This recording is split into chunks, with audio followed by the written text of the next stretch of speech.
안녕하세요. 오늘의 데일리 뉴스레터에 오신 것을 환영합니다.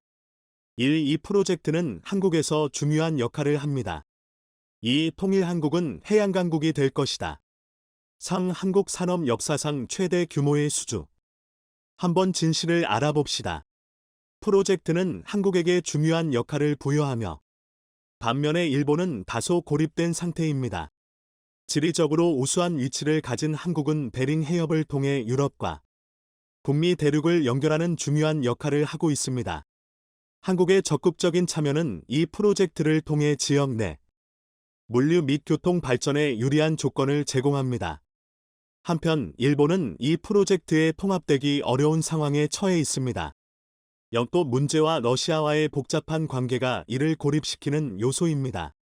그러나 한국의 적극적인 참여와 베링 해협을 통한 물류 발전에 잠재력은 아직도 많은 지역 국가들의 관심과 희망을 끌고 있습니다. 미국과 한국이 도로와 철도로 연결됩니다. 아직 북한과도 육로로 연결이 안 됐는데 무슨 황당한 소리냐 하겠지만 실제 계획되고 있습니다. 그리고 이 사업에서 대한민국은 아주 중요한 역할을 할 것이며 일본은 대한민국에 비해서 이 사업에 다소 소외되고 있어 충격을 주고 있는데요. 베링 해협을 연결하는 건설 사업이 주목받고 있습니다. 미국과 러시아의 좁은 바다인 베링 해협은 유라시아 대륙과 북아메리카 대륙을 사이에 두고 있는 엄청난 해협입니다. 북극과 가깝고 바다가 험해서 사람들의 발길이 잘 닿지 않는 지역이었습니다만 베링 해협에 다리를 놓는다는 구상이 점차 가시화되면서 세계인의 주목을 끌고 있습니다. 지금 전 세계의 물류의 다수는 북아메리카와 서유럽, 동아시아 이 세 개의 그룹을 연결하는 모양으로 유라시아와 북아메리카 중심의 물류 이동이 이뤄지고 있습니다. 대부분의 물류가 선박으로 운행되지만 베링 해협에 다리가 놓이게 되면 상당수의 물류가 철도나 육로를 통해 베링 해협으로 연결되는 다리로 이동될 가능성이 있습니다. 영국, 독일, 프랑스가 중심이 된서 유럽의 물류와 한국, 일본, 중국이 중심이 된 동북아의 물류와 미국, 캐나다가 중심이 된 북아메리카의 물류 이 세 지역의 물류 모두 베링 해협의 육로를 통해 연결됩니다. 러시아 정부에서는 2015년부터 이 사업을 추진하고 있고 2030년까지 베링 해협 해저의 터널과 교량을 건설하기로 발표했습니다. 시베리아 횡단철도를 미국 뉴욕까지 늘리겠다는 계획입니다. 세계 정부주의 단체들 역시 이 사업에 적극적입니다. 이 사업은 수천조 원이 투입되는 사업이지만 세계 최상위 급뿐만 아니라 막강한 자금력을 지닌 세계 종교 세력 역시 이 사업에 관심이 있어 자금 조달이나 기술적인 부분은 전혀 문제가 되지 않는다고 합니다. 하지만 그동안 러시아와 미국 서방 국가들 간의 외교 관계가 매우 끌어워 추진이 어려웠던 것이 사실인데요. 오바마는 알래스카 베링 해협을 보호하는 조처를 하고 베링해의 개발을 억제해왔습니다. 그러나 도널드 트럼프가 미국 대통령에 당선되고 분위기가 많이 달라졌는데요. 2017년에는 오바마의 베링해 보호 조치를 해제했습니다. 캐나다의 풍자뉴스 전문 언론사인 버러드 스트리트 저널에서는 도널드 트럼프는 미국과 러시아 사이의 대교를 즉시 건설할 것을 촉구하는 행정 명령에 서명하기도 했다는 보도를 내보내며 비용 부담은 러시아 측에서 낼 것이라는 트럼프의 말을 인용하며 보도를 내보냈는데요. 이 뉴스가 사실인지 단순 풍자인지는 알 수 없지만 특히 이 사업은 한국과 밀접한 관련이 있습니다. 한국은 무역 규모가 세계 6위에 달하는 국가입니다. 바로 남북한이 통일돼야 한국의 막대한 물류를 베링해의 교량과 터널을 이용하게 할 수 있습니다. 대한민국은 이미 러시아와 철도가 연결돼 있습니다. 북한의 철도 개량만 끝내면 바로 시베리아 철도를 탈 수 있습니다. 러시아 타스통신은 오는 12월 남북 러가 공동으로 한반도 종단철도를 이용한 화물 시험 운송에 관한 논의를 본격 착수할 계획임을 밝혔습니다. 이번 12월에 화물철도 운행이 확정되면 한국에서 북한을 거쳐서 화물 철도를 유럽으로 보낼 수 있게 됩니다. 그리고 베링해협 철도까지 완공된다면 한국은 돈 한 푼 들이지 않고 미국과 유럽까지 육로로 화물을 운송할 수 있게 됩니다. 미국 도널드 트럼프 대통령은 러시아를 어느 정도 경제를 회생시켜 유럽의 패권 확장을 견제하고 싶어 합니다. 때문에 G7에 다시 러시아를 끌어들이고자 했습니다. 인구 5억 유럽연합은 미국보다 거대한 경제권입니다. 이러한 유럽연합의 패권을 견제하려면 미국의 제어가 가능한 범위 안에서 러시아의 패권 성장이 어느 정도 필요한 상황입니다. 때문에 트럼프로서는 베링해협의 대교 건설을 추진하는 것은 미국의 이익과 부합하는 일이 될 수 있습니다. 최근의 바이러스 사태로 인해서 전 세계적인 경제공황이 일어나려고 하고 있습니다.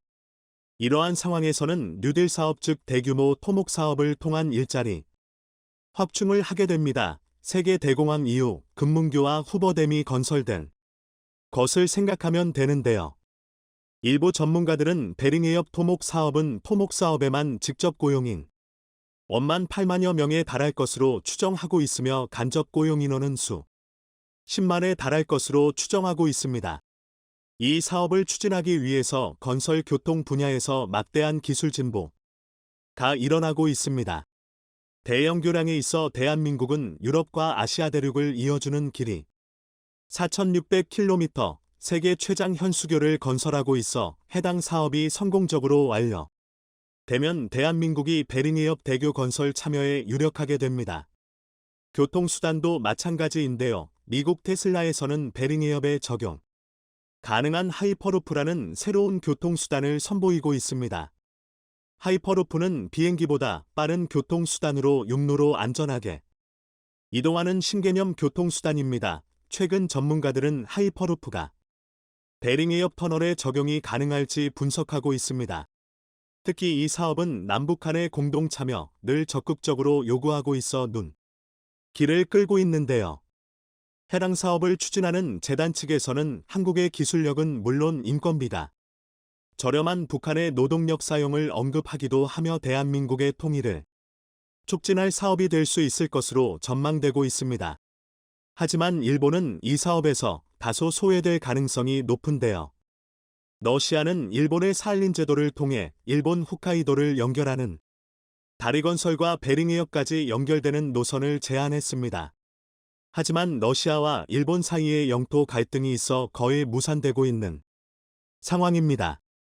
그리고 일본 시민들은 러시아를 비자 없이 자유롭게 왕래를 하지 못해서 미국까지 한 번에 차량 주행을 할 수 없습니다. 반면 대한민국은 러시아, 캐나다, 미국 모두 무비자로 통행이 가능한 상황인데요. 만약 베링해협 연결 사업이 진행되면 우리 대한민국이 좀 더 대륙 진출에 높은 우위를 점할 것으로 보입니다. 베링해협 터널과 다리가 완공된다면 대서양에 놓여있던 패권이 완벽하게 태평양 측으로 변동될 것으로 보입니다. 대한민국은 그 중심에 위치하게 될 것으로 전망합니다. 세계의 역사를 살펴보면 바다를 주름 잡았던 나라들이 세계를 제패했던 역사가 있습니다.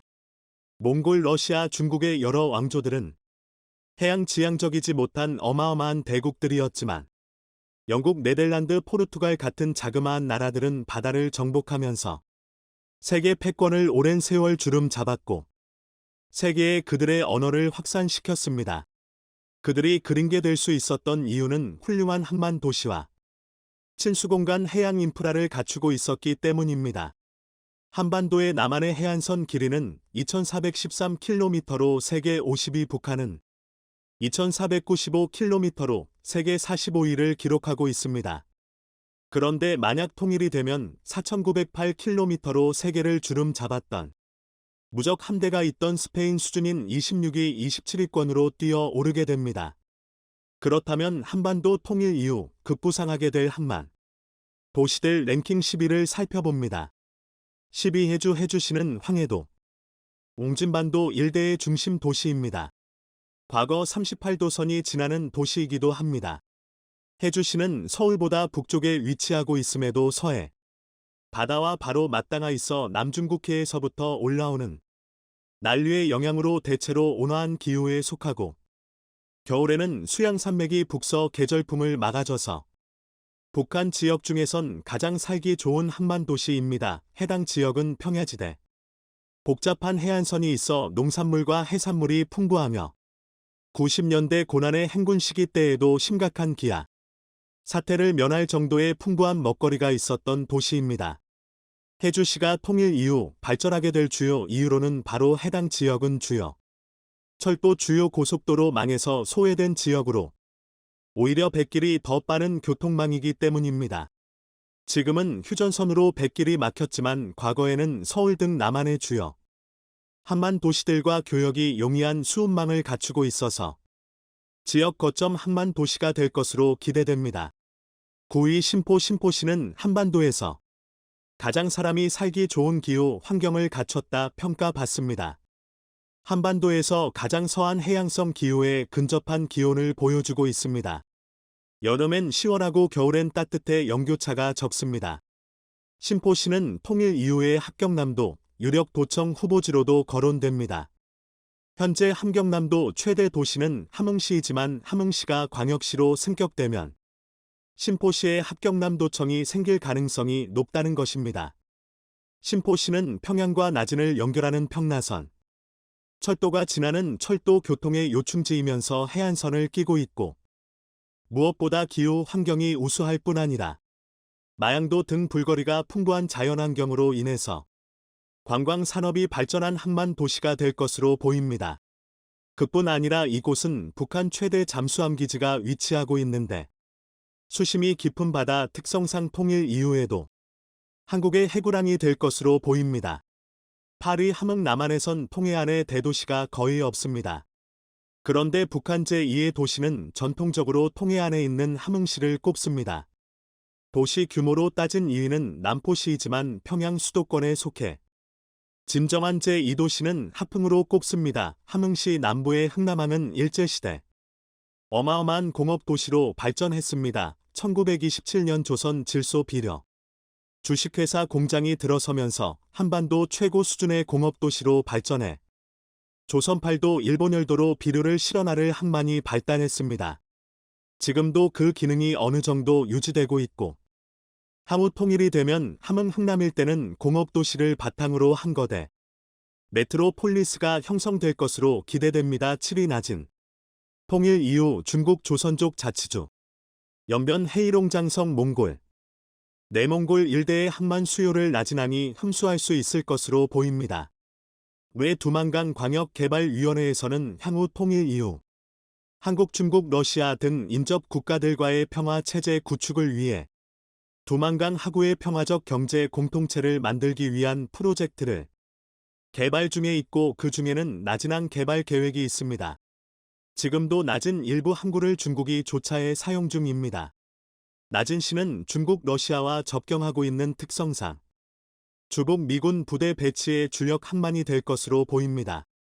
수심이 깊어 항공모함이 배치되기에 알맞고 배후 인구가 많지 않아 적절한 군항이 될 것으로 기대됩니다. 6위 신의주는 중국 단통시와 마주하고 있습니다. 중국 단통은 최근 고속철도가 개통하며 초고층 빌딩이 즐비한 마천루 도시로 변모하고 있습니다. 무엇보다 북한 국경에 딱 바로 맞붙은 대규모 항만을 건설하기 시작하면서 북한과 개발 격차가 더욱 커지고 있는 실정입니다. 이에 신의주 인근 압록강 하구의 신도심과 황금평 일대의 대규모 산업단지 개발, 그리고 항만 조성 프로젝트가 이뤄질 것으로 기대됩니다. 5위 남포 서울에 인천이 있다면 평양에는 남포가 있습니다. 현재 평양과 남포는 수도권처럼 연담되지 못했으나 통일 이후에는 평양과 남포를 잇는 큰 메트로폴리스가 형성될 것으로 기대됩니다. 남포에서부터 평양까지는 대통강이 흐르는데 이 대통강은 현재 운하처럼 기능을 수행하고 있습니다. 남포에서 평양까지 수문이 발달하기 좋게 돼 있습니다. 남포에서부터 평양까지는 거대한 평야지대가 형성돼 있어 도시 개발을 하기 매우 수월해 향후 눈부신 발전이 기대됩니다. 4위 평택 미군 부대가 입주해 있고 한국 최대 첨단 대기업 산업벨트가 밀집해 있는 평택항이 더 바빠질 것으로 보입니다. 통일 이후 한국의 브랜드 가치가 상승함으로 인해서 한국산 상품들이 더욱 불티나게 팔릴 것 같습니다. 평택함 주변에 몰려있는 대기업체를 비롯해서 아산만 일대 지역은 세계에서 가장 부유한 지역 중 하나가 될 것으로 기대됩니다. 미국 CNN 방송은 미래 세계에서 가장 부유해질 도시 중에 아산만 인근의 두 도시를 꼽았습니다. 2025년 세계 7대 부자 도시가 될 지역으로 평대칸과 마주한 화성시와 아산시가 꼽힐 것으로 예측했습니다. 바로 인근에 집적돼 있는 대기업 산업단지를 덕분으로 해석되는데 통일이 되면 더욱 평택 부근 지역들이 활성화될 것으로 기대됩니다. 3위 청진시는 북한의 제3도시입니다. 인구 6만의 대도시이면서 김정은의 첫 이설주의 고향입니다. 청진시는 러시아, 중국 그리고 바다 건너 일본과 마주하고 있어서 과거부터 최신 패션 문화의 중심지이면서 공업도시로 성장을 해온 신시가지입니다. 7위에 언급한 나진항의 경우에는 배후 인구가 매우 적은 편입니다만 청진시의 경우에는 배후 인구가 풍부하고 이미 주민들의 소득 수준이 북한 내에서는 높은 편에 속해서 대도시로 성장하기에 알맞습니다. 게다가 청진시는 북한 최대 제절소인 김책제철소가 자리 잡고 있어서 한국의 포항시 수준의 인구 성장과 또 자동차 산업 같은 철강을 바탕으로 한 산업도시로 재탄생될 것으로 기대됩니다. 전문가들은 청진시는 향후 부산, 제주와 함께 상대 항공교통 도시로 성장할 것이라 전망했습니다. 청진시에서 서물 평양으로 가는 교통망이 아무리 좋은 KTX를 놓는다고 하더라도 비행기가 더 빨리 한반도의 주요 대도시권을 연결하고 항공교통으로서의 적당한 거리가 나와 한반도는 세계적인 항공교통의 허브가 될 수 있을 것으로 기대되며 청진시 역시 그 핵심 도시 중 하나가 될 것으로 기대됩니다. 2위 원산 통일. 이후 원산은 가장 바쁜 항구 도시가 될 것 같습니다. 현재 한국에서 가장 중요한 항로 중에는 미국과 한국을 연결하는 항로가 있습니다. 한국에서 매우 큰 비중을 차지하는 댐이 수출 미국으로 수입되는 천연가스 등을 수입하는데 가장 중요한 항로입니다. 그런데 서울 수도권과 부산보다 더 가까운 곳에 원사랑이 위치하고 있고 북미 항로로 가장 가까이에 위치한 장만이 바로 원사랑이기 때문입니다. 원산장 일대는 수심도 매우 깊어서 대형 선박이 접안하기 용이하고 무엇보다 단순 물류 터미널뿐만이 아닌 아름다운 해변 관광 리조트 시설들이 즐비해서 한반도에서 서울, 부산에 이은 새로운 거대 도시로 바뀌게 될 가능성이 있습니다. 원산에서부터 하은까지 이어지는 거대 메트로폴리스가 형성이 되면 한반도의 미래를 담당할 새로운 성장축이 될 것으로 기대됩니다. 원산, 하품, 청진, 신포, 낮은 일대는 북한에서도 인구 밀도가 높은 동해안 도시들인데 원산항을 시작으로 마치 남한의 경부라인 대도시권 형성과 흡사한 메트로폴리탄 짤성화가 기대됩니다. 1위 부산 통일 이후 부산은 세계에서 가장 바쁜 항구 도시가 될 것으로 기대됩니다. 이제는 철도로 대륙과 뚫리게 되어 절도 항만 물류의 결절점이 될 전망이기 때문입니다. 통일 이후 부산은 단순 항만 도시가 될 것 같지는 않습니다. 항공교통의 중심지로 도약할 가능성이 거론됩니다. 서울, 인천에서 북한 지역의 주요 거점 지역까지는 항공교통을 이용하기에는 조금 애매한 거리들입니다. 그런데 부산에서는 항공교통이 가장 경제성이 좋은 거리입니다. 한반도 주요 대도시권 서울, 평양, 원산, 제주, 신의주, 백두산, 나진 등의 도시들까지 수익성이 딱 좋은 위치가 바로 부산으로서 부산은 통일 이후 한반도 전역을 커버하는 육해공 물류 거점 도시가 될 걸로 기대됩니다. 0위 서울. 서울은 원래 유명한 항만 도시였습니다. 마포나루, 한강진, 반포나루, 잡실나루 등 유명한 포구 도시였습니다. 조선 팔도로 수원의 연결이 이뤄졌었는데 한국 전쟁 이후 남북 분단 상황이 되면서 한강 하구가 막혀버렸습니다. 한강 하구가 북한 측 영역이 되어버린 것입니다. 만약 통일이 이뤄지게 되면 한강 하구가 한반도에서 가장 불비는 해상 교통 루트가 될 것으로 기대됩니다. 현재 서울 한강 하구 부근에는 넓은 김포, 평야, 파주, 고양 일대에도 거대한 퍼벼지대가 남아 있습니다. 이를 지역을 중심으로 항만 물류가 있는 거대 산업 벨트가 형성되어 마치 네덜란드의 로테르담과 같은 아시아에서 가장 부유한 산업 벨트로 급부상하게 될지 기대감이 모아집니다. 그동안 한강 하구 권역인 파주 일산 김포 지역의 경우에는 남북 분단의 상황으로 오랜 세월 정체가 이뤄져 왔으나 개성까지 연결되는 거대한 발전의 축이 형성되어 경부라인 산업벨트에 이은 거대한 산업축이 만들어져 서해안 번영의 시대를 열어갈 것으로 기대됩니다. 10위부터 0위까지 한반도에 급부상할 2021년 이집트 수에즈 운하에서 좌초의 모든 배들의 동행을 막으면서 전 세계를 물류공포에 휩싸이게 만들었던 초거대 컨테이너선 에버기브노를 기억하시나요? 지난 2021년 3월 23일 컨테이너 선박 에버기븐 호는 수에즈 운하에서 좌초돼 운하의 통행은 6일간 완전히 차단됐고 이집트는 운하가 막히면서 천문학적인 손실을 입었다며 에버기브노의 선사인 에버그린에 1조 원대의 손해배상을 청구했습니다. 그런데 사고를 일으켰던 문제의 선박은 일본 선사 쇼에이 기센이 건조한 것으로 밝혀지면서 일본 조선업의 명성에 치명타를 안겼는데요. 치명타를 입은 것은 대만 선사 에버그린도 마찬가지였습니다. 수에즈 운하 좌초 사고가 있고 얼마 지나지 않아 이번에는 중국의 고속도로에서 육지 길막 사건까지 발생하면서 에버그린은 국제적인 길막, 민폐의 대명사로 낙인 찍히고 말았습니다.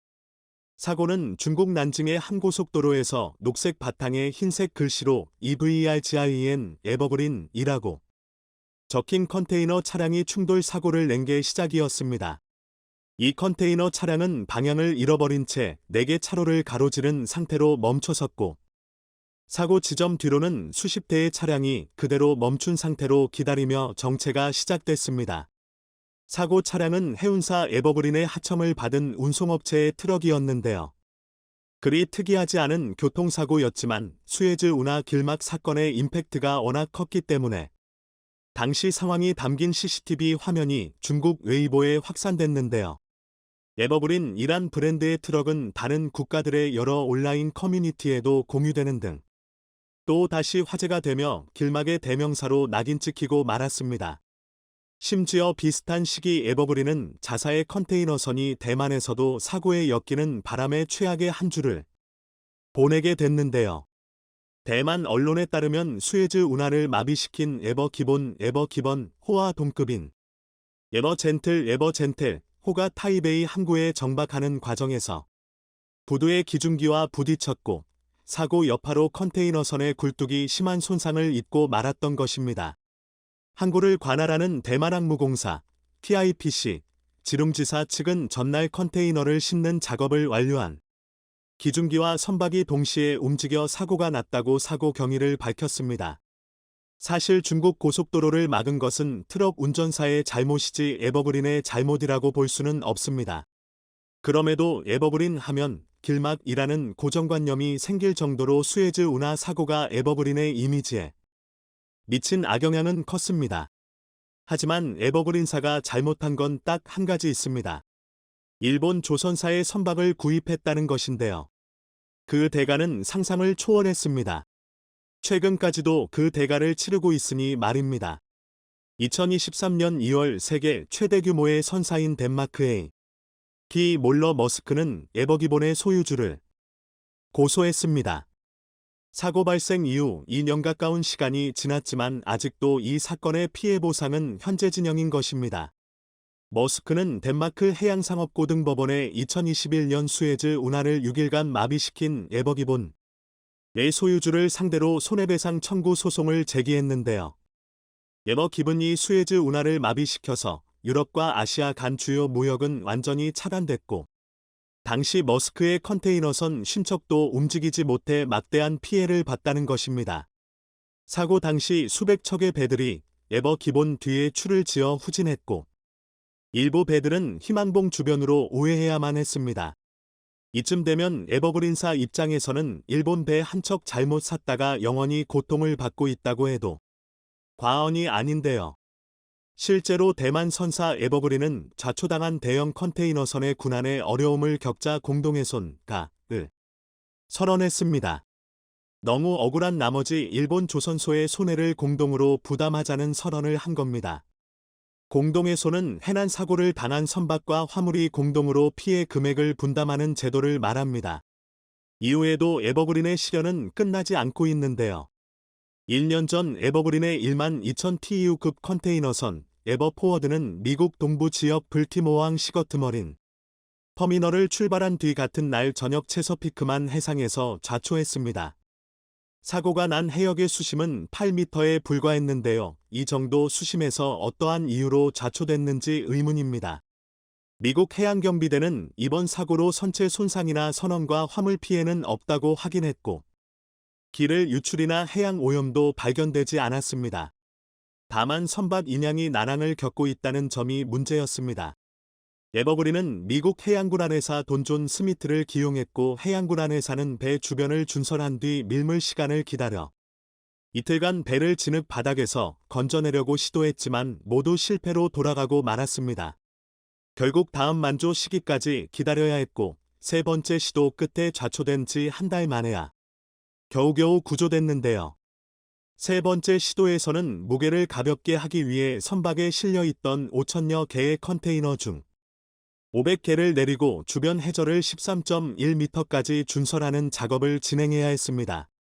이처럼 계속 문제를 일으키자 대만 선사 에버그린은 두 손 두 발 다 들고 1년 전 이집트 수에즈 운하에서 좌초된 에버기본 호처럼 에버포워드에 대해서도 공동의 손 가을 선언했습니다. 앞서 에버그린은 자사의 배가 수에즈 운하 차단으로 막대한 물류 피해가 발생하자 선주사인 일본 슈에이 기센에게 공동의 손을 선언한 바 있습니다. 그리고 일본 조선사에 질려버린 대만 해운사 에버그린은 이제 일본을 완전히 손절하고 한국의 초대형 일감을 맡기기 시작했습니다. 실제로 기존의 상당수의 발주 물량을 일본에 맡겼던 에버그린은 이제 대부분의 물량을 한국에 넘기며 일본과 중국이 큰 충격에 빠졌습니다. 삼성중공업이 세계 6위 컨테이너 선사 대만 에버그린으로부터 일감을 대거 따냈습니다. 3일 업계에 따르면 삼성중공업은 에버그린으로부터 1만 6천 TEU급 컨테이너선 24척에 건조 일감 대부분을 확보했다고 밝혔습니다. 금액으로 보자면 4조 원 규모로 단일 계약으로는 역대 최대 규모입니다. 삼성중공업은 아시아 지역 선주사로부터 1만 6천 TEU급 메탄올 추진 컨테이너선 성가는 척당 1억 7,500만 달러, 한화로 약 2,300억 원 수준으로 4조 원 규모입니다. 신조선은 메탄올 이중 연료 추진 컨테이너선으로 2026년과 2027년에 인도될 예정입니다. 그런데 이번에 주목할 점은 대만 에버그린이 기존에는 일본에게 대부분의 물량을 맡겼었고 저렴하게 주문할 선박은 중국에게 맡겼었는데 이제는 가장 우선순위로 한국에 맡긴다는 점입니다. 에버그린은 올 초 1만 6천 TEU급 이중연료 컨테이너선 입찰을 시작했습니다. 삼성중공업을 비롯해 하나오션, HD현대중공업의 입찰 참여를 요청했습니다. 일본 이온조선소와 대만국제조선공사, CSBC, 중국 다렌조선, DSIC, 강남조선소, 후동중화조선, 양쯔장조선도 참여했습니다. 이후 삼성중공업과 일본 이온조선소가 최종 후보로 압축됐습니다. 어쨌든 대만과 중국과의 관계가 굉장히 민감한 상황이니 중국이 아무리 단가를 낮춰도 중국에는 물량을 절대 줄 수 없다는 입장을 나타낸 것입니다. 결국 최대 물량을 삼성중공업이 따내면서 주인공이 됐는데요. 이번 수주 덕분에 중국과 일본의 충격이 이만저만이 아닙니다.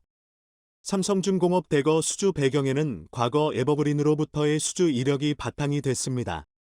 수에즈 운하 사태 이후로 일본 조선소의 발주 물량을 점점 줄이던 에버그린은 지난 2019년에 삼성중공업에 2만 3천 TEU급 컨테이너선 6척을 발주했습니다. 당시 척당 1,831억 원 수준으로 총 수주가는 1조 1천억 원에 달하며 크게 주목을 받았는데요. 이어 2021년에는 동사로부터 1만 5천 TEU급 컨테이너선 20척 건조 주문을 받으며 본격적으로 한국의 독주체제에 쐐기를 찍었습니다. 대만 에버그린도 모든 물량을 삼성에 맡기고 싶었지만 이번에 발주한 물량이 단일 조선소가 수주하기에는 너무 많은 물량이라 어쩔 수 없이 일부 물량을 일본의 니온 시바드에게 줄 수밖에 없었습니다. 상황이 이렇자 또 다시 무슨 문제가 생길까봐 크게 걱정하고 있을 것 같은데요. 어찌됐든 이제 이번에 발주 물량의 대부분을 한국의 삼성중공업이 가져오면서 향후 추가 수주도 기대됩니다.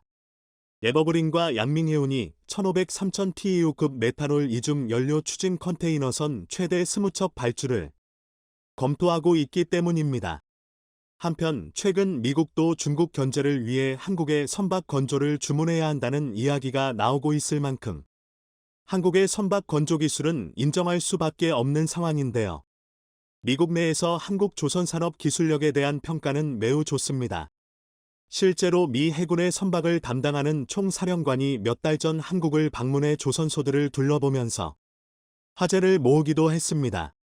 이렇듯 국내 조선업계가 전 세계의 기술력을 뽐내고 있는 와중에 이번에 삼성중공업이 메탄올 추진 컨테이너선을 대거 수주하며 고부가 가치 친환경 수주 선박에서도 존재감을 뽐내고 있습니다. 메탄올 추진 컨테이너선은 전 세계 주요 선사들이 주목하는 대체 연료 선박입니다. 19일 클락슨 리서치에 따르면 전 세계에서 지금껏 발주된 메탄올 추진 컨테이너선은 총 109척으로 이 가운데 국내 조선사들이 수주한 선박은 절반을 넘는 61척, 56%에 이릅니다. 가장 많은 메탄올 추진 컨테이너선을 수주한 곳은 43척의 수주 성과를 올린 HD 한국조선해양입니다.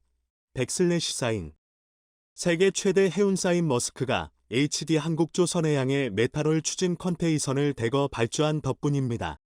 머스크는 2021년 6월 현대미포조선에 발주한 메탄올 추진 컨테이너선을 최근 인도받았습니다.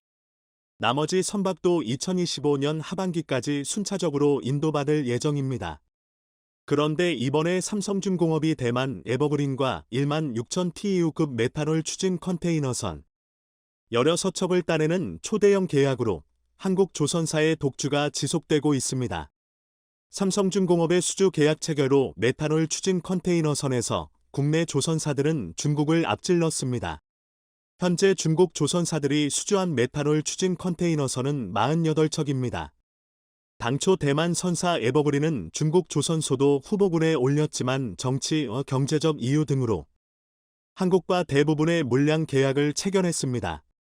이처럼 글로벌 조선업계의 메탄올 추진 컨테이너선이 주목받는 이유는 국제해사기구 IMO의 해양환경보호위원회 MEPC에서 기존 탄소 배출 감축 목표를 강화하고 있기 때문입니다.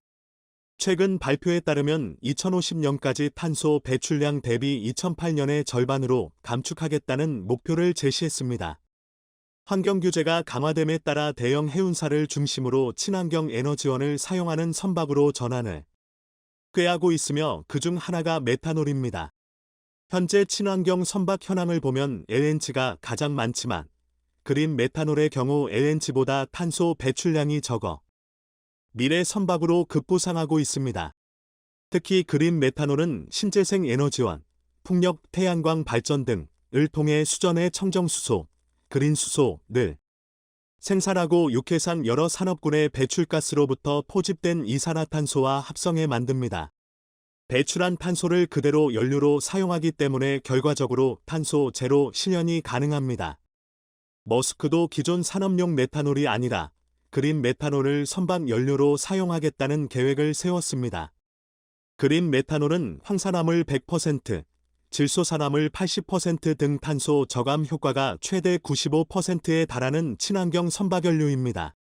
업계 관계자는 메탄올은 LNG보다 탄소 배출량이 적고 바다에 유출되더라도 물에 빠르게 녹아 해양 오염을 일으키지 않는다는 장점이 있다며 국제사회의 강화된 해상 환경 규제로 글로벌 선사를 사이에서 메탄올 추진 컨테이너선 수요가 높은 이유라고 설명했습니다.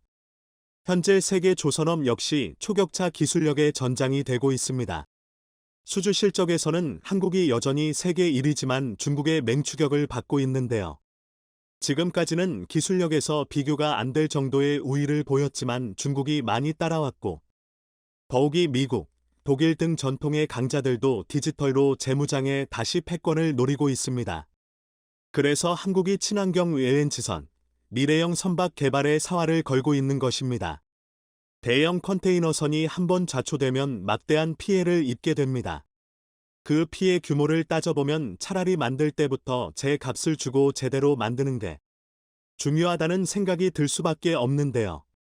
이런 치열한 경쟁에서 중국, 일본이 건조한 선박들이 계속 문제를 일으킨다면 최고 수준의 품질을 원하는 업체들은 결국 한국에 손을 내밀 수밖에 없을 겁니다.